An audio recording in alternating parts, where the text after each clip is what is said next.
Hey everybody, Chuck here. Thought I'd do a review on a team, as well as kind of take you through, in addition to what you have on the learning system, what you got coming up for decisions here. So I wanted to tell you before we share screens here, all teams went down. Okay, very common across all of the times I've used the simulation and that stuff. And the reason it happens is because you've gotten a new customer and you've got more demand than you have resources for, and specifically in the factory. So what I'm going to do here is grab Team 10 here. So let me share the screen and let's go up to the simulation. Here is Team 10 here. So Team 10 went backwards to 28%. If we look at finance, okay, going to go back to round two, look at the income statement, and go to the bottom here. And if you look at it, they were 21 million loss after taxes because you get a credit back because when you lose money, you get a deduction. $17 million in the hole. If you jump up on top, their penalties went from -3 to -28 million, which means they did even worse performance with the customers. Their revenue went from 30 to 55 million, which is good. That's because of the new customer, I believe it was Metastore, but they couldn't handle all the new demand. And if we go over to supply chain, okay, going to go over to I'm going to go right to the bottling line. So this team has got two shifts, 80 hours. We ran 118 hours total. Some changeover, breakdown, no unused capacity, 60 hours of overtime. And even that wasn't enough.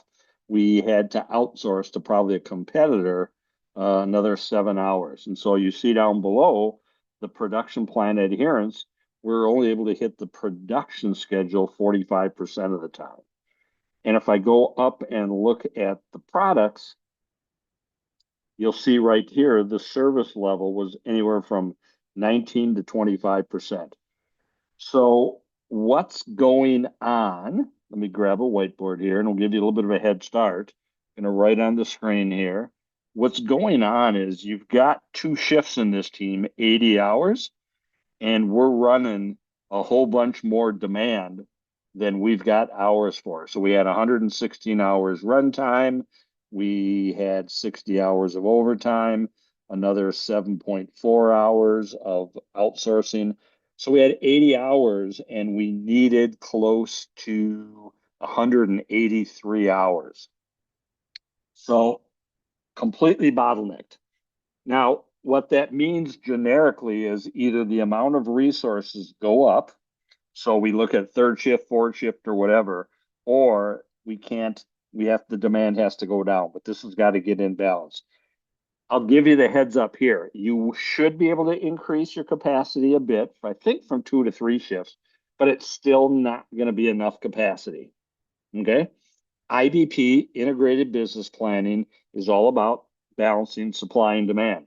So you're going to be able to increase your efficiency and your hours a bit, but you still will never have enough hours, which means you're going to have to look at who the customers are, what products you sell to, and decide which products and maybe even which customers you're not going to sell to because you've got to get 183 hours worth of work down. And so you've got to rationalize which customers we want, which products we want to sell to, and there's all sorts of different combinations, but you're overbooked, okay? And you're overbooked severely. And that's something usually every team misses. This is very typical to see what happened here. So if I go back to the simulation real quick here, go back to my company, that's why and every team went backwards here. Okay. So when we talk about integrated business planning, integrated meaning the whole business, planning mean we got to balance supply and demand. So now this is where IBP is really going to come in for everybody. You're going to have to decide what products I want to sell the customers and which customers I want to sell to. And so you have to put a combination together that balances that picture. And with that, over on the left side, you're going to have to determine, based on what you decide, what the new financials are going to be.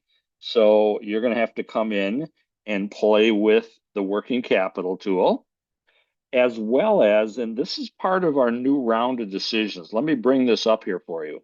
We're going into round three now, where you have to forecast and budget your revenues for sales, your purchasing costs, your supply chain costs, and your finance costs. So now you have to predict. And what that means is this. You're going to go over to the financial forecast tool on the left, and you're going to have to put in, okay, what you believe the new yearly forecast is going to be. So I can't touch the numbers on my side. Feel free to give me a holler this week if this gets a little confusing. Happy to jump online, even if it's the weekend. But here's what I want you to think about. Over here on the left, you see the three with the little chevron or the sideways arrow? That's a little indicator as a reminder for me to tell you we are now moving from 6 month rounds to 1 year round. So you are going to forecast, okay, yearly now. And the goal is to put together a forecast next quarter, okay? So if you see a forecast here of 27.5 per quarter, if I multiply that 4, I get 110. Okay. So this is saying, hey, last quarter, the simulation forecasted 32 million. Actually, you only sold 27 million in revenue. You missed by 4.5. Next quarter, the forecast starts at what you did last time, but you will change that to what you think it's going to be this time based on who you sell to and how much. That new forecast will change the latest estimate. So, number one, you have to forecast. Number two, you have to set a budget of, so if you turned around and said, well, we did the math and the new forecast is 30 million per quarter, then the latest estimate is 30 million times 4 or 120 million. You would budget 120 million. If you think 27 and a half is correct, then your new estimate is going to be 110. You would change the budget down to 120. Once you set a budget here in the third round, you cannot change the budget at all for the rest of the simulation. Okay. The goal now, and I want you to listen to this real closely because this will affect on the homework also, and it'll be in your favor. If you miss, well, the goal is to say, here's the forecast, and ideally have a budget that matches it exactly. Okay. If your budget comes up short, that's not as good. And if your budget goes over, that's not good either. Because part of our learning is trying to figure out the forecast estimate and budget to match. What that means probably is most of us, and it always happens, most of us are not going to get the budget correct. Now, for homework, that's not going to ding you, so don't worry about it. But because the budget is stuck there, you can't change it.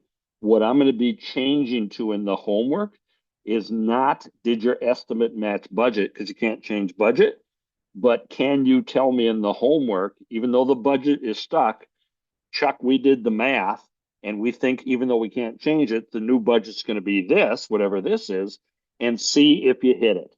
So we'll give you a chance to work outside the budget being stuck. But the goal ultimately is we're trying to be able to predict what we think the business forecast is and set a budget that matches. Because that was my comment that when we first got together and first emailed each other, if you have the ability to accurately estimate your forecast and hit it and then budget, not too many people can do that in the real world, and you could write your own ticket. So going back here again in round three, everything's going to be the same. You're going to have to start looking at balancing supply and demand. getting that picture back in balance. And then once you get it back in balance, you believe, then you're going to have to forecast and set a budget for all the roles and see how you can hit that. And so that's what's going to be going on in this third round. Now, if you look out ahead, round four, we add some other, key performance indicators. We add some opportunities in five, to be able to improve things. Still not going to have enough resources. And then round six would give you a chance to improve. So now is the moment. If you're not perfect, don't worry. You've now got rounds three, four, five, and six to start bringing down the demands to match what the supply is. My goal, well, obviously, the faster you can do that, the better.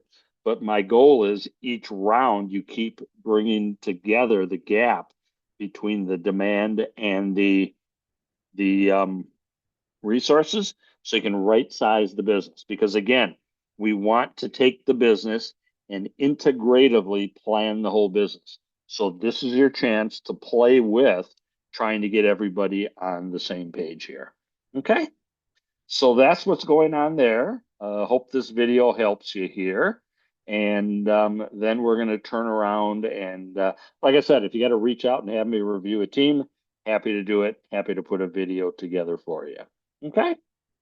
Have a good day.